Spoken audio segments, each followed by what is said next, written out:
Pendakian gunung sebagai kegiatan rekreasi dan penjelajahan alam telah ada sejak zaman kuno.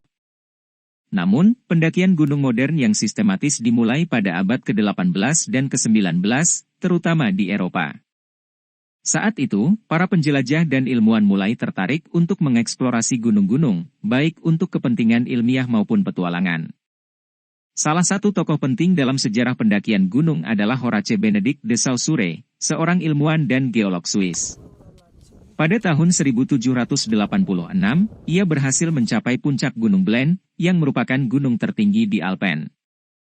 Saussure memainkan peran penting dalam mempopulerkan pendakian gunung sebagai kegiatan pariwisata. Pendakian gunung semakin berkembang pada abad ke-19, terutama di Alpen. Puncak-puncak seperti Mont Blanc, Matterhorn, dan Eiger menjadi tujuan populer bagi para pendaki. Organisasi pendakian juga mulai dibentuk, seperti Alpine Club di Inggris pada tahun 1857, yang membantu dalam mengatur dan mempromosikan kegiatan pendakian gunung. Pada awal abad ke-20, minat terhadap pendakian gunung semakin meningkat di seluruh dunia. Puncak-puncak tinggi di Himalaya menjadi tantangan yang menarik, dan pada tahun 1953, Sir Edmund Hillary dari Selandia Baru dan Tenzing Norgay Sherpa dari Nepal berhasil mencapai puncak Gunung Everest, yang merupakan puncak tertinggi di dunia. The New Zealander Edmund Hillary got his first mail and congratulatory telegrams from George Lowe, a fellow countryman and expedition colleague. Just 35 miles from Kathmandu, capital of Nepal, Hillary and Tenzing were welcomed and congratulated by their fellow members of the expedition. And what a bewilderment! Prestasi ini menginspirasi banyak orang untuk mengejar pendakian gunung yang lebih tinggi dan lebih sulit. Sejak itu, pendakian gunung terus berkembang sebagai kegiatan olahraga, petualangan, dan penjelajahan. Pendakian gunung modern melibatkan persiapan yang matang, peralatan khusus, pengetahuan tentang teknik pendakian, dan kepatuhan terhadap etika dan praktik pendakian yang bertanggung jawab. Pendakian gunung juga memiliki pengaruh ekonomi yang signifikan pada daerah-daerah pegunungan, seperti peningkatan pariwisata, lapangan kerja terkait, dan pengembangan infrastruktur pendukung. Sedangkan sejarah pendakian gunung di Indonesia memiliki akar yang sangat kaya dan beragam. Di Indonesia, budaya pendakian gunung sudah ada sejak zaman dahulu, terutama terkait dengan kepercayaan dan kegiatan spiritual masyarakat setempat. Salah satu contoh awal pendakian gunung di Indonesia adalah Gunung Semeru di Jawa Timur. Pada abad ke-18, Romo Friedrich Riedel, seorang misionaris Belanda, merupakan orang Eropa pertama yang diketahui mencapai puncak Gunung Semeru pada tahun 1818. Pendakian gunung di Indonesia semakin berkembang pada masa penjajahan Belanda.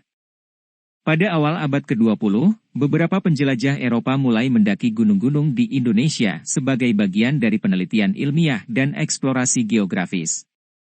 Misalnya, pada tahun 1909, Dr. H. Leuwenberg mencapai puncak Gunung Kerinci di Sumatera. Pada tahun 1923, Albert W. van Aalst, seorang Belanda, berhasil mencapai puncak Gunung Karstens, sekarang dikenal sebagai Puncak Jaya, di Papua. Pendakian ini menjadi salah satu pencapaian terkenal dalam sejarah pendakian gunung di Indonesia. Setelah kemerdekaan Indonesia pada tahun 1945, pendakian gunung semakin populer dan diakui secara resmi. Pada tahun 1964, pemerintah Indonesia membentuk Perhimpunan Pendaki Gunung Indonesia, PPG, untuk mempromosikan dan mengatur kegiatan pendakian gunung di Indonesia. Seiring berjalannya waktu, semakin banyak gunung-gunung di Indonesia yang menjadi tujuan pendakian populer. Beberapa gunung yang terkenal termasuk Gunung Rinjani di Lombok, Gunung Bromo di Jawa Timur, Gunung Merapi di Jawa Tengah, dan Gunung Kerinci di Sumatera.